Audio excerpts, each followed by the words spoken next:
Également dans l'actualité, au sujet du procès civil Kamwina Sapu, 2 prévenus ont été entendus. Katwi Chouila Kachama Edo alias Imania Nico, garde rapproché du secrétaire général de l'UDPS, et Kabasele Kalwila Jean, ont tous poursuivis, je le rappelle, pour prévention. Le tribunal s'est plus focalisé sur le premier prévenu qui serait, d'après le ministère public, le commanditaire de l'attaque du groupe mobile Point Chaud dans la commune de Limité. Lors de cette audience foraine, le ministère a fait appel aux renseignements commis à la partie civile qui ont confirmé justement la participation du prévenu à cette attaque la nuit du 8 au 9 mai dernier.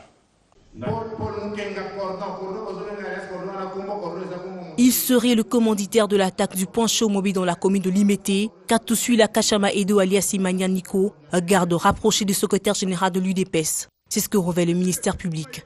L'organe de la loi précise que l'apport du prévenu à cette attaque a été très considérable. Il ajoute qu'il était le seul à détenir une arme à feu pour tirer sur les militaires de ce poste de police. Il renchérit que selon les déclarations du prévenu devant l'organe accusateur, l'attaque du Point Chaud mobile avait pour objectif de vérifier l'efficacité des différentes cérémonies fétichistes, organisées notamment celles de scarification. Concernant les procès-verbaux établis par le ministère public et celui de l'officier de la police judiciaire, le prévenu Edo Kachama n'a reconnu que le premier et rejette le second. Quant à sa signature, il l'aurait apposée sous l'effet de la torture. Le fait pour le prévenir de dire je ne connais pas, de mentir, c'est son droit.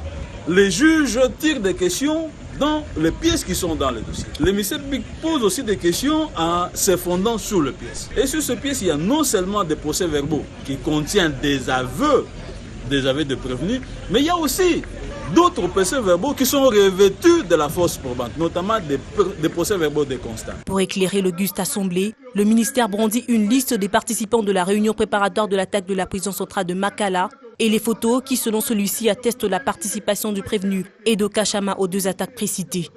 Des preuves jugées insuffisantes et imprécises par la partie défenderesse. Concernant les photos que le ministère public avait brandies, il n'y a même pas une figure d'un seul prévenu qui est arrêté. On voit la liste là qu'on nous dit que non, voilà, c'est une liste dont on a ramassé sur les liés du crime. Et nous avons même demandé au tribunal de disqualifier toute la prévention qui est mise en charge du prévenu Kachama. Les attentes de la partie civile au terme de ce procès sont multiples. Elle ne jure que par la réparation des dégâts commis par ces prévenus et que justice soit faite. La République démocratique du Congo a subi d'énormes préjudices. C'est une personne morale, la République démocratique du Congo. Et puisqu'elle a subi des préjudices du fait des actes posés par les prévenus, la République démocratique du Congo ne cherchera que réparation.